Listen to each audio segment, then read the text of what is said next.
Welcome back. The undefeated Alabama A&M Bulldogs traveled to Mobile for a matchup against Tuskegee in the 2021 Gulf Coast Challenge.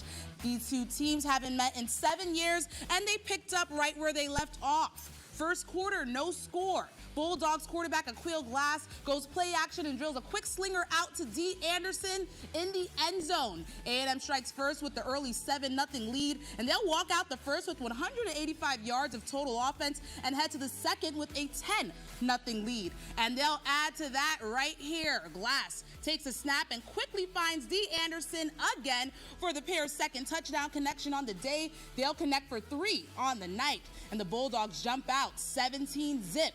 But Tuskegee will soon come back with an answer.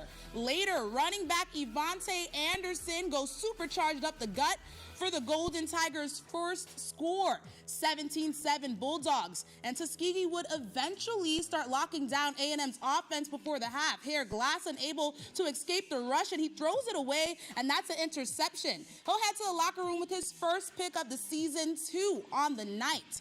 But fast forward to the third now. 24-14 A&M, and the Bulldogs wake up the ground attack. Gary Quarles takes the handoff, sneaks through the middle, and powers through for 6. 31-14 Bulldogs. However, Tuskegee would make it a 10-point game in the fourth, now with the chance to lessen that deficit. Lewis Williams connecting with Jamal Pritchett, and A&M drops down to just a 3-point lead.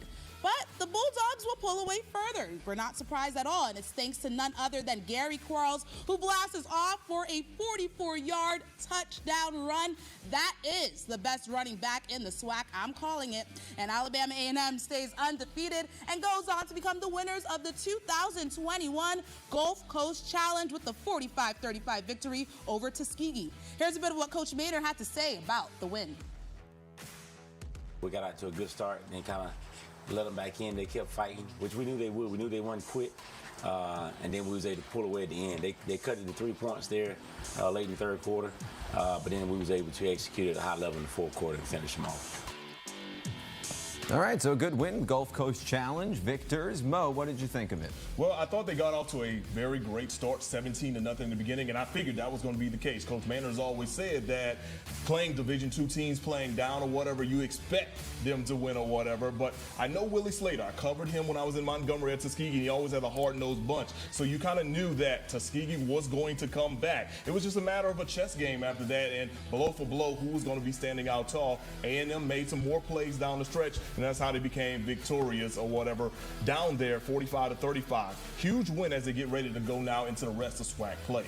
Yeah, and I think that we saw the offense get tested in this matchup more than they have before.